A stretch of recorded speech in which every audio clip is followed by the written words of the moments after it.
You know, we began our worship this morning with a simple statement. Looking out on you, I started by saying, Christ is risen. And you responded, Christ is risen indeed. Christ is risen indeed. Let's try that again. Christ is risen. Christ is risen indeed.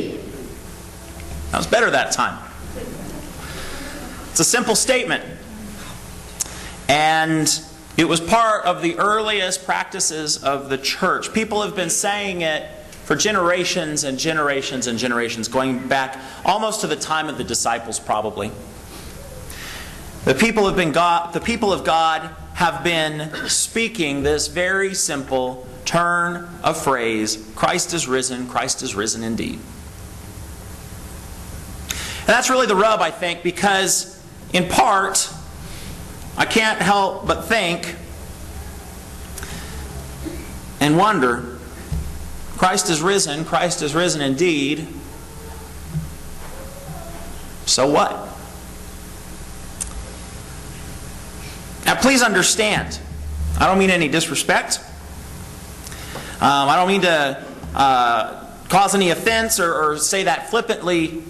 I don't mean to shatter anyone's faith or imply that we celebrate together in worship. What we are celebrating is without meaning. I simply wonder, I proclaim Christ is risen. You have responded with the statement, Christ is risen indeed. And so again, I put the question to you, as well as to myself. So what? What does it matter to us that the Lord is risen? What does it mean? And I don't mean in some intellectual, academic, dictionary definition sort of way.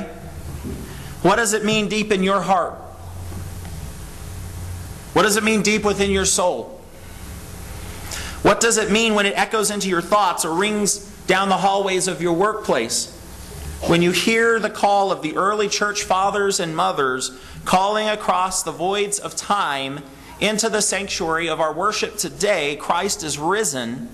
He is risen indeed. How do you respond to that? How do you respond to it all on your own?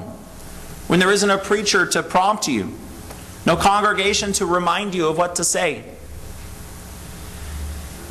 When that call comes daily and weekly and hourly, do you respond?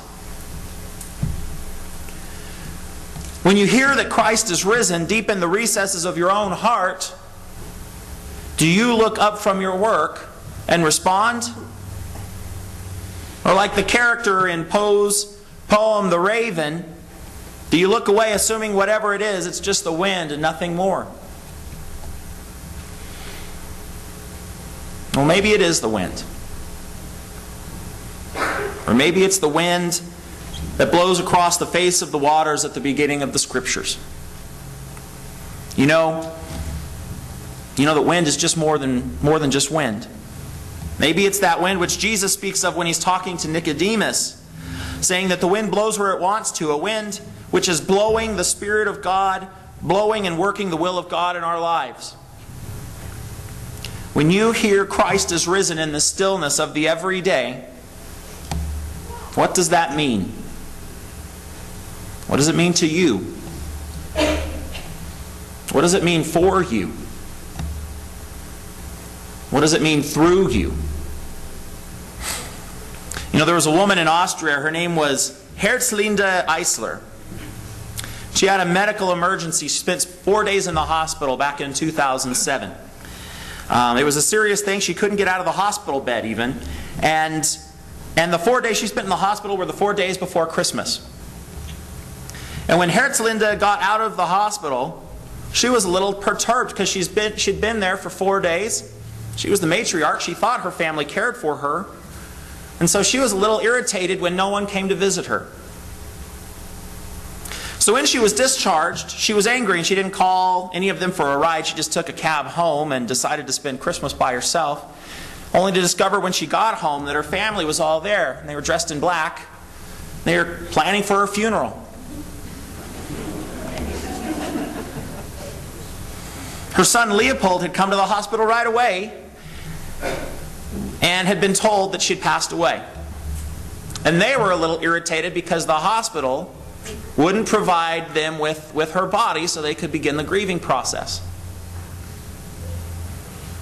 They all thought she was dead, and think of their reaction when she came through the front doors.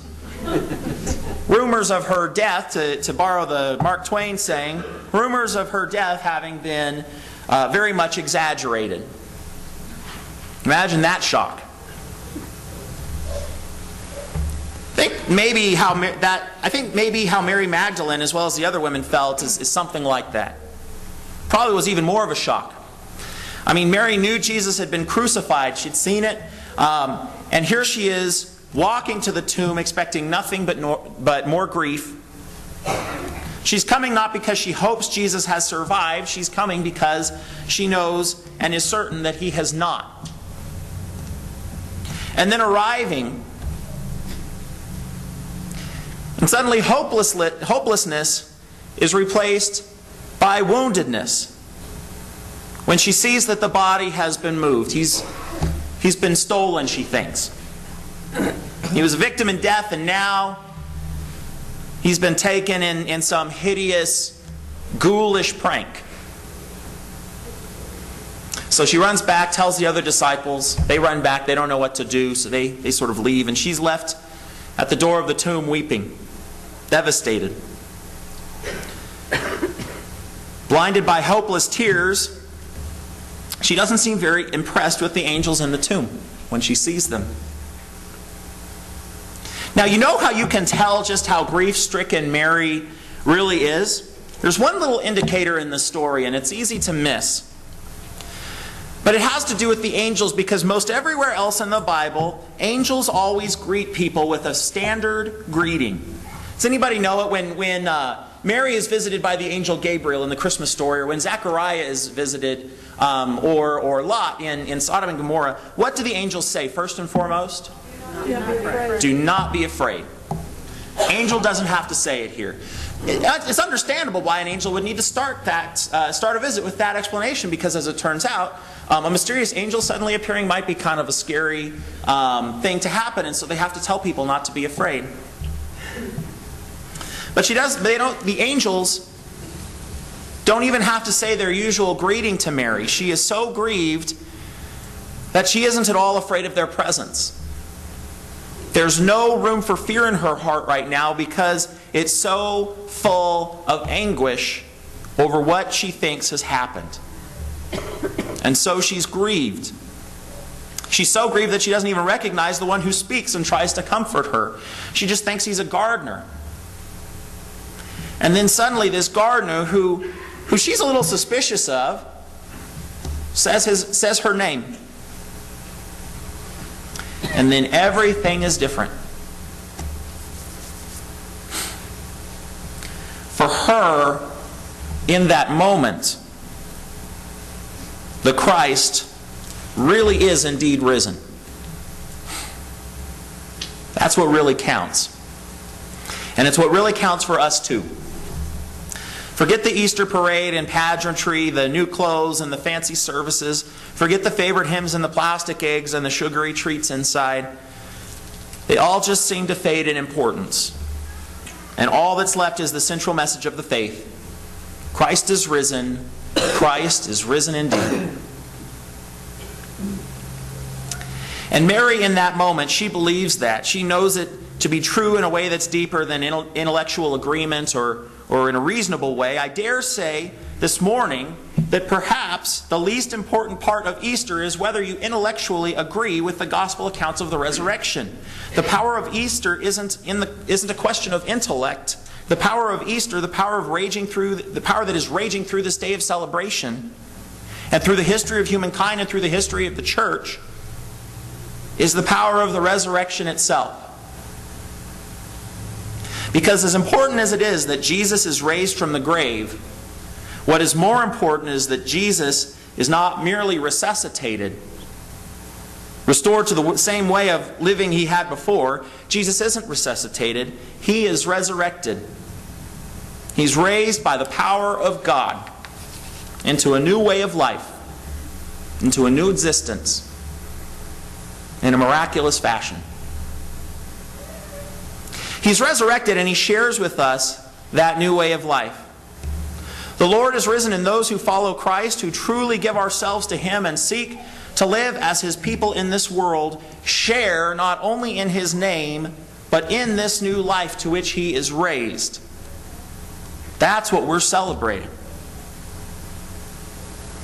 It is as Paul writes in Colossians, "So if you have been raised with Christ, seek the things which are above, where Christ is, seated at the right hand of God. Set your mind on the things above, for you have died and your life is hidden with Christ in God." When Christ, who is your life, is revealed, then you shall be revealed with Him in glory. That's what we celebrate at Easter. It's what we celebrate in baptism too, by the way. Sure, it's a celebration of forgiveness and being washed clean. But deeper than that, we celebrate with Sarah today because baptism reminds us that Jesus has invited us into a new kind of life that's richer and deeper than the old one. We are an Easter people. We are not a people of a springtime celebration of eggs and bunnies and bonnets.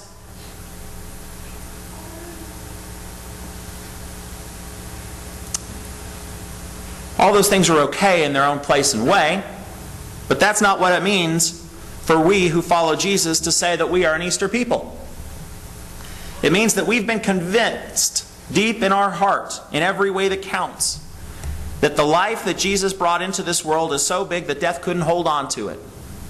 It means that that life has exploded out of a tomb and it's reigning over the whole world every day. It means that the very power of God which raised Jesus from the dead is also the very same power which flows in and through us as followers of the risen Lord. To be an Easter people means that even as the long dark night comes, even as the daily grind wears at us, we know it is not our own strength which sustains us, because we follow the person who went to death and back. And we've seen how the story ends. A few weeks back, I was talking with some friends at lunch about the book and movie The Life of Pi.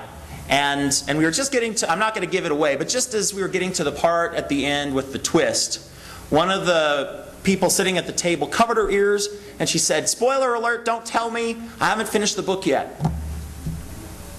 Well, for Mary and the women, they encounter in this empty tomb the ultimate spoiler alert. They encounter in this empty tomb how it all ends. The story ends with death's hold over all of us being upended. The story ends with resurrection. For us as an Easter people, the story ends with, because He lives, I can face tomorrow. Because He lives, I can know a new way of life. Because He lives and lives in us,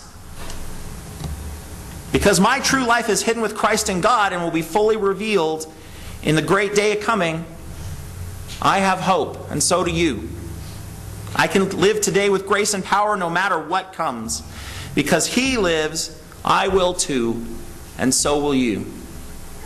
It's a beautiful sunny day outside. Things are as they should be, because He lives.